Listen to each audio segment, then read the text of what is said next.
Hi. We're going to be talking about the Canadian government's response to the United States UAP disclosure movement. And I'm really excited about it because of two reasons. First, it shows Canada's response to the US PSYOP, or US UAP disclosure narratives, right? And so it gives us an understanding about how Canada will respond. Canada has really interesting responses to US like alien abduction stuff. So there's been some research that has come out of that like Persinger's God helmet experiment, and I'm just really curious to see how Canada, being so close to the United States but also being different, responds. It's going to be interesting.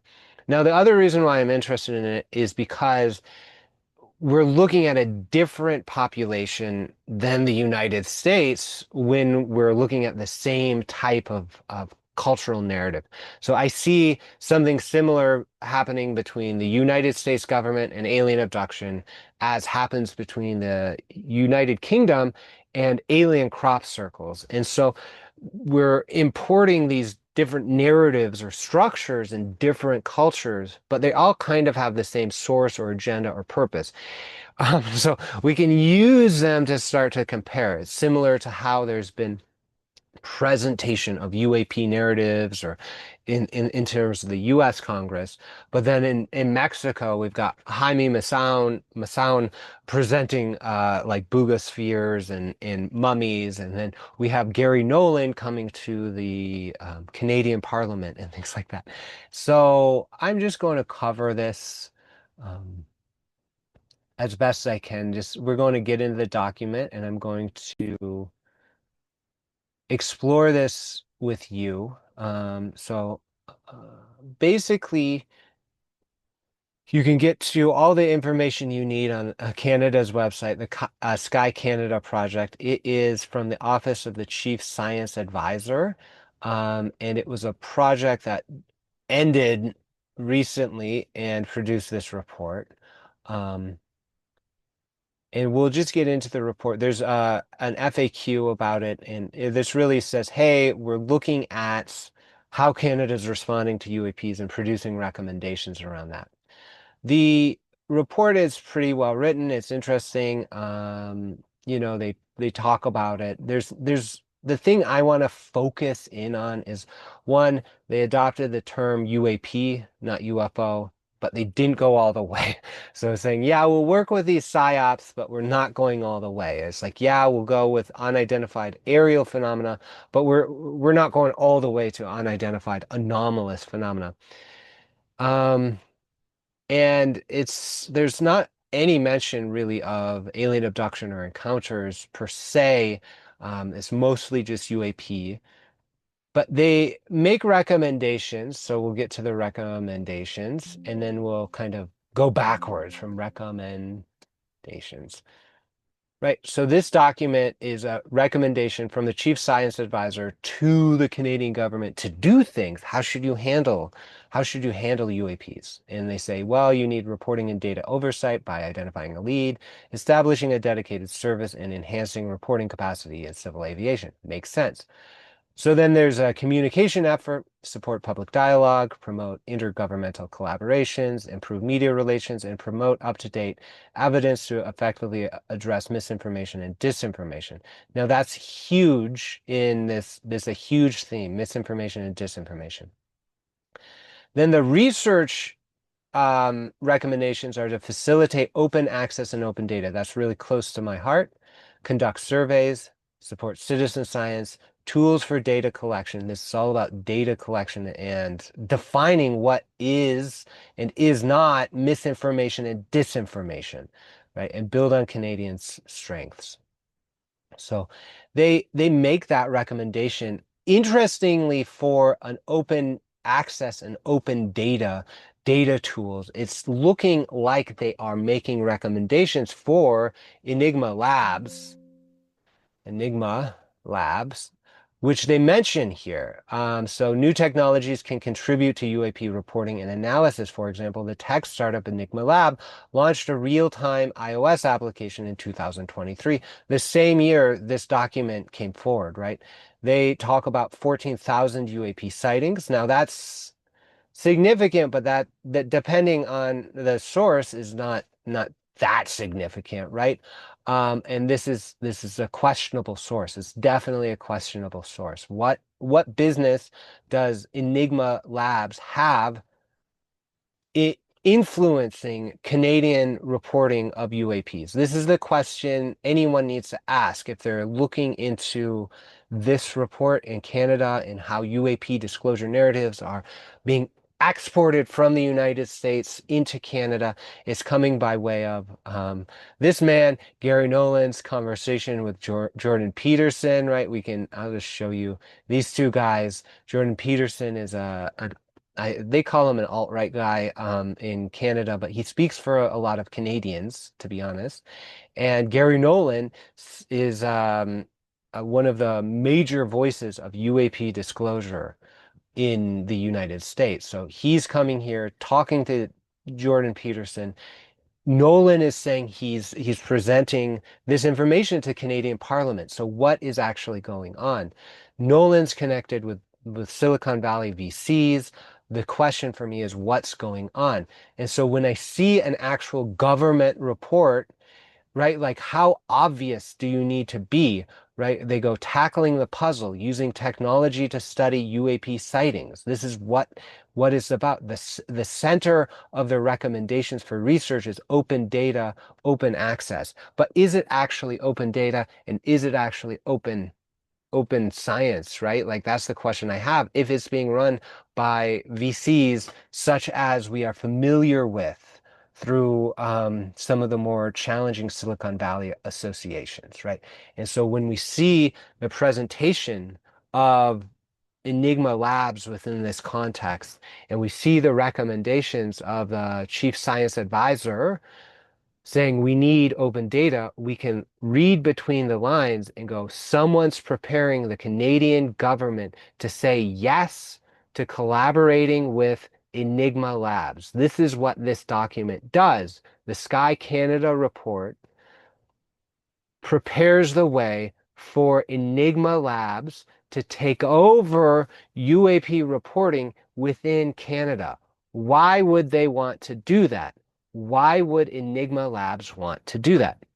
Now, that's the question I have. That's the question I'm posing, right? But as I know, as I understand from producing open data proposals that respond to things like RFPs and government processes, right? One of the ways of doing that is by getting in early to influence the recommendations of parts of government to other parts of government and you go, well, who best can handle and achieve these recommendations for open data, open access, data tools, whatever? And they go, well, and obviously Enigma Labs can do it. And so it is sort of a setup. Canada is being set up by Enigma Labs to work with them, right? That's what this document is doing. That's it, to my mind, that's what it's doing. So that's my question. And so why am I asking this question? What are we doing? I need to flesh this out a little bit more. I know about this stuff through Grant Cameron in part. He helped me understand just by watching this series with kind of context. I understand from this reporting that the Skey Canada project moved forward by a man named Larry MacGuire, a Parliament MP, member of Parliament, who put this forward. Now, there's really not a lot of more movement going forward here. From what I understand, there's no grant money coming forward, nothing like that. But that's still, I go, this is too fishy to not talk about. Um, let's keep going. So one of the reasons why I'm actually paying attention to Enigma Labs and things like that is this tweet from Matthew Brown, who's a recent whistleblower about the Immaculate Constellation project in the United States government. This guy says he's a Department of Defense whistleblower. He says, yeah, so after the Bigelow work was shut down, there was another effort by the intelligence community to collect this data and you do something with it. But this got me thinking all about dream databases and intelligence community things, and it brought me to um, actually this really bizarre website, Forgotten Languages, which from the best information I have is something like a recruiting site to intelligence communities who are interested in cryptography. So this site is absolutely bizarre. It's bonkers. It uses a sophisticated type of uh, constructed language to obviously encode meaningful statements in other cryptographic languages. And so this is one of the reasons why I think it has to do with the intelligence community or some subset of it. And there's English statements here. And there's just like a lot of stuff about dreams and dream databases and UAPs and things like that. And so right, you can click through some of this stuff and you can get contents about databases of dreams and working with them, and it's sort of I synchronistically showed up when I started to look at Enigma, and it made me start to think about how and why the intelligence community might use reports of dream encounters with aliens or UFO encounters for various purposes. Now, obviously, if you're maintaining a database of UFOs, you're actually maintaining a database of um, classified data leaks on one hand, and you're also maintaining a database of meaningful kind of dream encounters on the other hand. So there's a lot going on here. Um, so that made me really interested in Enigma. This is Enigma Labs website. Number one destination for UFO sighting alerts and aerial intelligence. I went through and I kind of explored how to report something. Um, there's a lot of data actually coming through here. It's really interesting. They've got 15,000 reports in Canada, so let's click into that. Um, just so you know what we're talking about. So 15,000 reports in Canada. And if you click in, right, there's video. You can tell that they're pulling data. They're pulling a lot of data from the smartphone. And these people use AI and things like that to make sense of it. And right, what's going on? I don't know what's going on. So if we go into FAQ, wait, right, they talk about the congressional hearings, etc. About Enigma, right? How are you funded, right? So they go 100% from startup investors, Lux Capital, Stellation, Galasso, Haystack, Kindred, Central Street.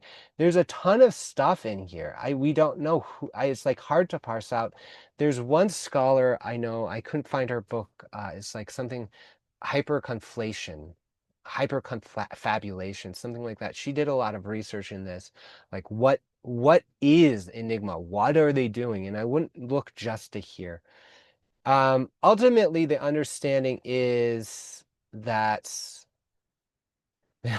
make sure to delete it. They say it's very likely, people say it's very likely a tool for Palantir. I actually, that's what it seems like to me.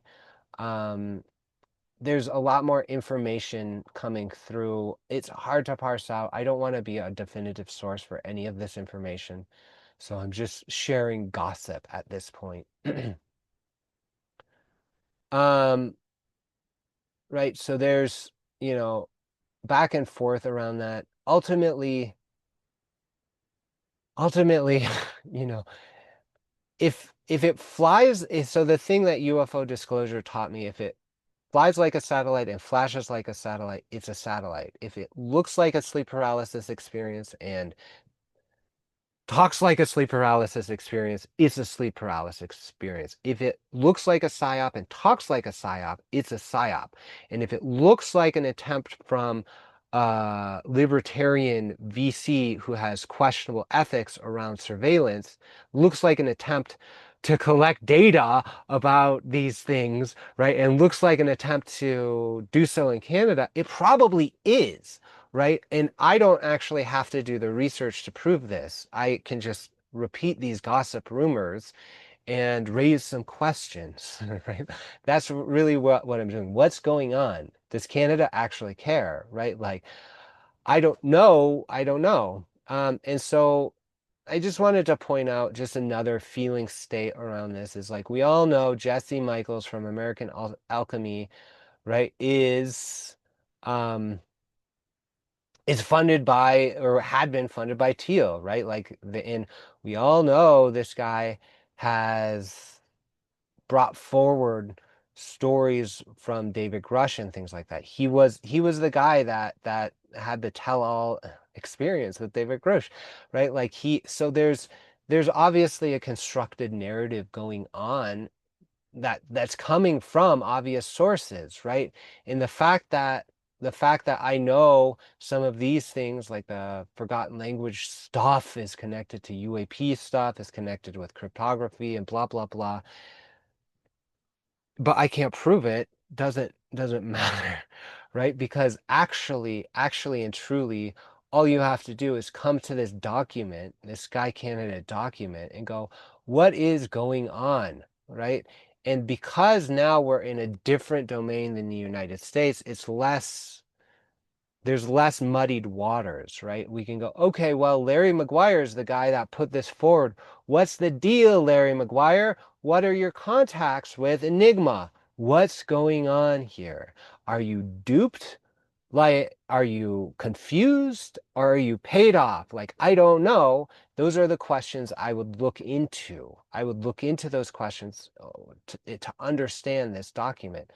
They go, why are the research recommendations, right? 4 out of 5 aligned with a venture funded app that the science advisor highlighted in this report.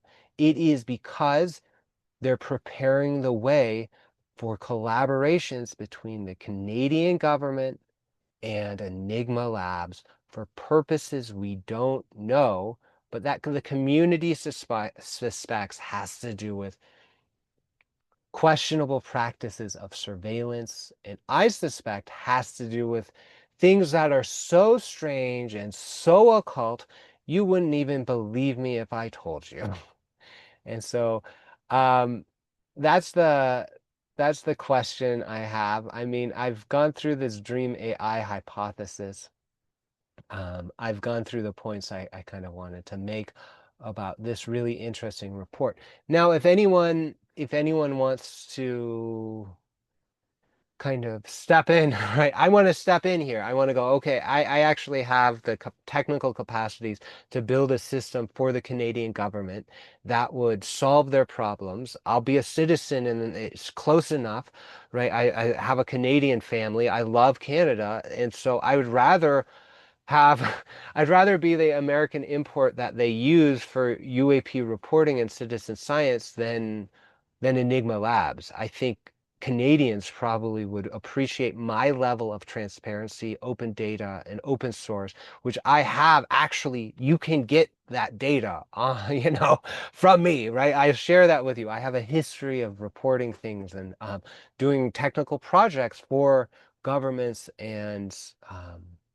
non-governmental organizations and things like that. So I want to help the Canadian government support public dialogue. I want to promote intergovernmental collaborations, improve media relations, promote application. I have understandings of how to do this really effectively in a way that addresses the psyops and the confusions coming from the United States. I understand why UFO was UAP, why that became that. And I want to help the Canadian government understand that. I have literature reviews that back this up. I have data that I've collected at the PhD level to do this work. And I want to do this and I want to help Canada achieve these goals? Facilitate open access and open data, conduct surveys, support citizen science, provide tools, and to really help